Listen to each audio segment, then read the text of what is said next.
Instagram Traffic Tyrant Exclusive Report. Generate traffic using Instagram. Instagram is the golden child of social media. It's not spoken about as often in a digital marketing sense as the bigger, more established platforms, but this is just part of the reason why you should be marketing on Instagram. It should come as no surprise to you when I say that Facebook and Twitter are both saturated with advertising, and users have learned to turn out the constant noise businesses are making on those platforms. On the other hand, Instagram is a relatively new social platform. Only 36% of marketers have actually committed to the platform, resulting in an overall higher brand interaction. Generally, people have significant doubt that Instagram and other photo-sharing social media platforms can be used in a business setting, whether to increase brand awareness or increase conversion. However, you should consider these facts. Instagram has a per-follower engagement rate 4.21%. That's 58 times higher than Facebook. Furthermore, users share close to 40 million photos every day. Every second, these photos garner an overall average of 8,500 likes and 1,000 comments. That in itself is proof of massive audience engagement. Perhaps even more impressive is that if someone follows you on Instagram, 100% of your content will make it onto their feed. Social media marketing is often considered the alternative to SEO, reason being that in SEO situations, it can be difficult to escape the shadows cast by market leaders. By this, I mean your links are buried by the flood of content that these leaders are consistently pumping out. Meanwhile, Instagram is the opposite end of the spectrum. Once you get that follower, they will see all of your content. It doesn't matter if they happen to also be following Nike, Coca-Cola, and NASA as well. The Instagram demographic. Instagram is the ideal platform if you're targeting users in the 18 to 34-year-old zone. Don't let this fool you at all. User interactions with brands post as a percentage of brands' fans or followers. Instagram, 4.21%. Facebook, 0.7%. Twitter, 0.3%. Source, Q1 2014, U.S. Top 50 Brands Social Web Track, Forrester Research Incorporated.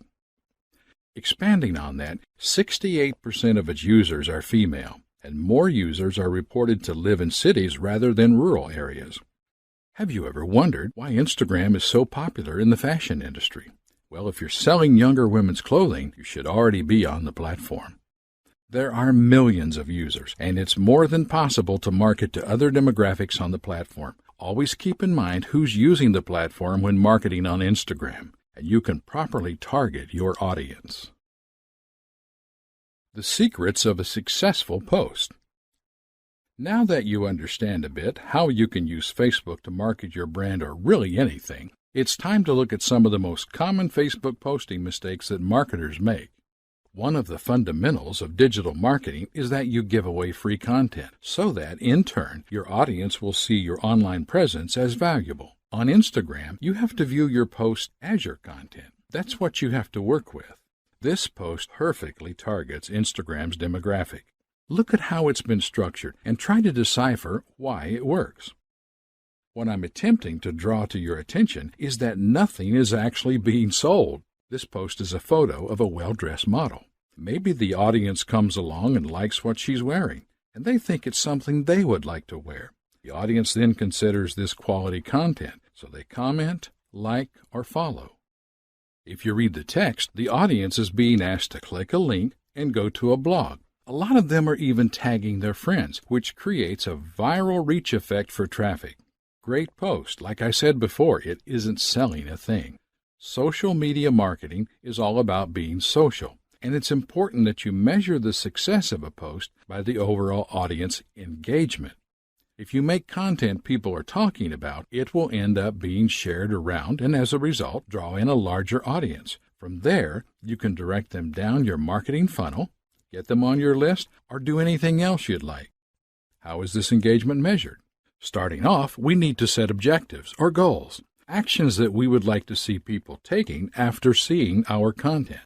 In a marketing context, we tend to call these action conversions. A conversion is any action that a lead or visitor takes that you deem beneficial to your business. For example, your conversions on Instagrams are, for the most part, the engagement supported by the platform. Here are some examples of engagements on Instagram. Receiving a like, a new follower, a user following a link to your landing page, a user playing a video. It's essential that you place focus on doing the social stuff first and understand that the sales and monetary payoff will come later. How to get people to do what we want. How would you normally get someone to do something for you? Think about that for a second. Generally speaking, you would ask them. Remember, we are marketing to people, not robots. If you scroll back up and look at the American Eagle's post, they are asking people to click on a blog post. Think of it like this. Your content is something you do for them. People love to reciprocate, so if you ask them to do something, they are more likely to do such.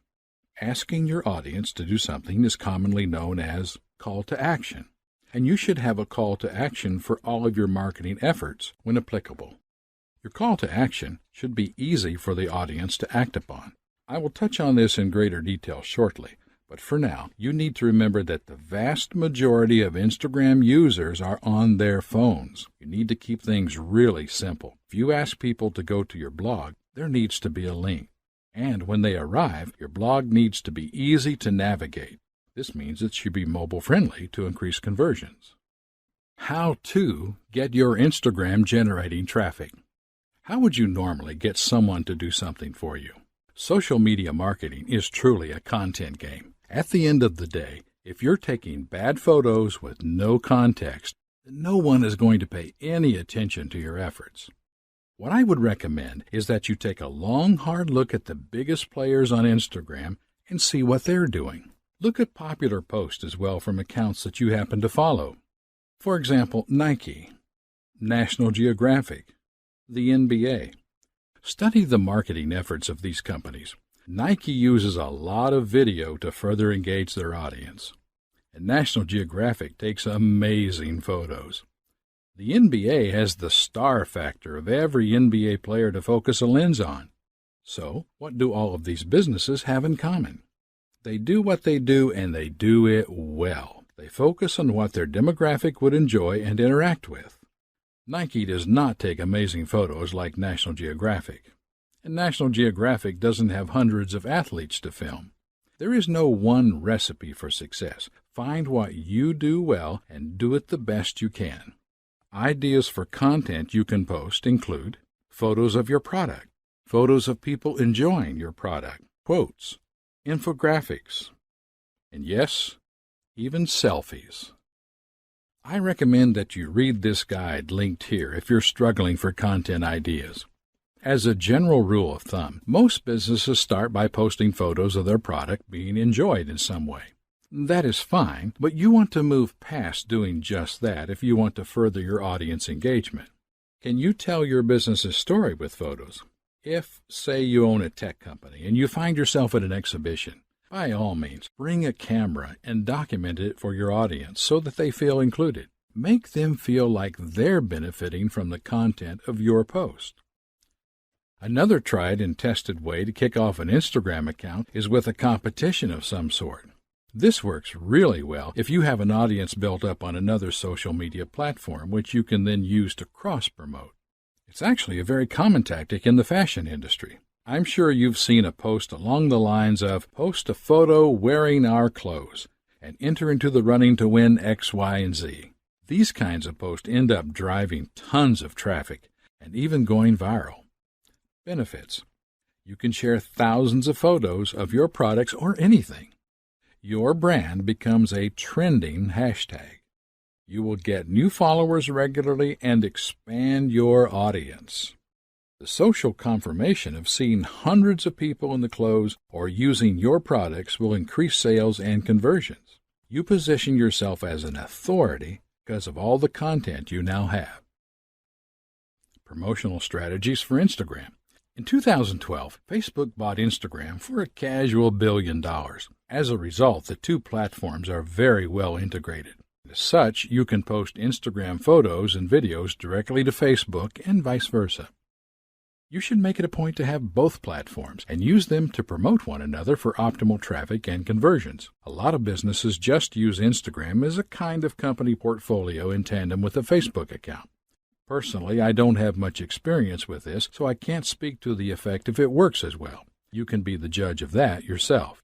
Promote your competitors. Social media is all about community. Businesses schooled in traditional marketing shy away from promoting their competition out of fear of losing sales. I mean, this makes sense when you're trying to lure a handful of people into a brick-and-mortar store. But there are billions of people on the Internet. The customers you will gain far outweigh those which might spend money with your competitor.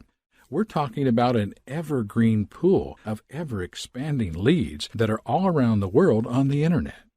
Build your community around an actionable hashtag. One of the downsides of the platform is that Instagram feeds can be quite difficult to find on your own. You might not get to use your business's name as your username, and because of that, the only way to reach new audience is if your content is shared or liked frequently. A hashtag is a great way to reach a larger audience. Your hashtag will be displayed for people searching for similar content, and because of that, it allows more and more people to discover your content and brand. Businesses post hashtags around upcoming events and things they will know attract a lot of attention. Do some research on popular hashtags for your niche or market. As an example, these 4 hashtags are likely to attract the attention of people looking to eat in Austin, Texas. This is a clever use of hashtags to draw in an audience which wouldn't have otherwise found the account. On the other hand, hashtags need to be in good taste and relevant to not just the subject matter of your content, but your brand as well. You might think that more hashtags translates to more traffic, but if people find their way to your feed through an irrelevant hashtag, they will quickly leave and never return. Because of that, it's not a good idea to flood a photo with all sorts of hashtags. I generally like to recommend using 2 to 7, and of course they should all be relevant to the content of the post. There's nothing that looks worse than an account you can see is stuffing hashtags into their post. It detracts from the message and the text as the caption. Try to avoid using this kind of practice at all costs. By now you're probably wondering what not to do. Well, this is an example of a hashtag done in terrible taste. Have a look at how they could have done this way better.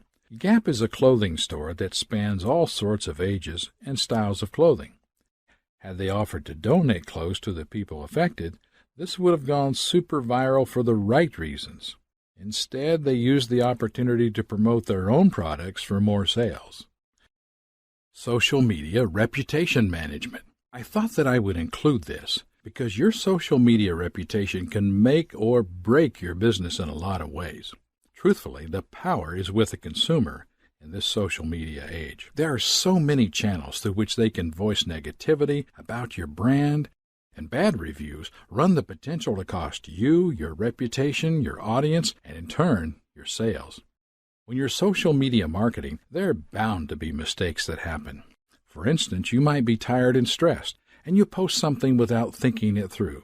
The next thing you know, there's a constant stream of hate coming into your feed, and your sales take a hit, as does your reputation.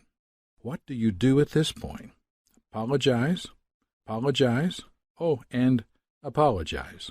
Many business owners will adopt an aggressive tone and start fights to defend their position and their brand. When it comes to marketing, especially on the Internet, you need to leave your ego offline and separate. This will only end up making it worse. We are all human and mistakes happen. Own up to it and have a go at making it right. I managed to conjure up a great example of this for us to look at. This nice pair of shoes are Nike's black and tan model. They were released on St. Patrick's Day, and they were intended to pay homage to Guinness. Nike messed up. The name is shared with the Black and Tans, a violent British paramilitary unit. Long story short, they killed enough people in the 1920s that it's improper to name a shoe after them for that reason alone. So what do you think Nike did? Did they come out swinging and tell the Irish people to get over their past? Absolutely not. They apologized, shelved the shoe, and donated the profits to charity. The mobile nature of Instagram. In closing, we've now gone over in depth how you can position your business or brand as a valuable player on Instagram. You should now understand not only how to create valuable content, but also how to generate traffic and conversions with the platform. Instagram is first and foremost a mobile app. This represents a number of challenges that you have to consider at all times when marketing on the platform. If it can't be done with a thumb, it can't be done at all. You need to assume that the mobile user is the laziest human being on earth for the sake of benefiting both the viewer and your business. Instagram is optimized for the mobile device, and because of that, you need to think about every step of your buyer's journey, from viewing your post to where it may lead them. If your conversion is sending your audience to a blog, how optimized is that site for mobile devices? Is it going to look funky? Have you done the proper testing? All of these mobile sites have buttons on the top right side of the screen. But did you know the reason why? Well, the majority of people are right-handed, as statistics have proven. Any guesses as to why these clued-up companies would do a thing like that? They know the simple truth that you will lose sales if your site is not optimized for mobile devices at all, especially if you generate traffic through Instagram. Here's just a few other mobile device optimization considerations. Simple navigation. Minimize scrolling. Keep everything vertical. Hierarchy in menus. Back buttons. The world is increasingly mobile, and e-commerce is a billion-dollar industry which is constantly growing. Now, you might think I'm drifting from the subject, but Instagram will draw primarily mobile traffic, and you need to be aware of this and understand what it means for your marketing campaigns. Final thoughts. In closing, we've now gone over in depth how you can position your business or brand as a valuable player on Instagram. You should now understand not only how to create valuable content, but also how to generate traffic and conversions with the platform. As such, analytics are vital for tracking the buyer's journey. A massive advantage that digital marketing has over traditional marketing is that you can track a buyer every step of the way. If you follow the buyer's journey, you'll know exactly what to improve on and what areas to put more focus towards. In a nutshell, you need analytics if you want to market successfully online. Because you are using Instagram to generate traffic and market your brand, you need to ensure that the software you use can monitor mobile traffic. There are hundreds of products that will do this, and unfortunately, I am not going to recommend one over the other because I have no idea what you require for your business and your needs. I will, however, fully recommend that you take the time to do the research and invest in one. Finally, I hope this has helped you in some way with your digital marketing journey on the Instagram platform. Be sure to refer to this material again if you need to soak it up some more. Otherwise, the next step should be planning out your presence and your content for Instagram. Venture out and do some research on the popular accounts that are operating in the same market as you. Base your game plan on their positive results and always work to improve your campaigns by monitoring your own results.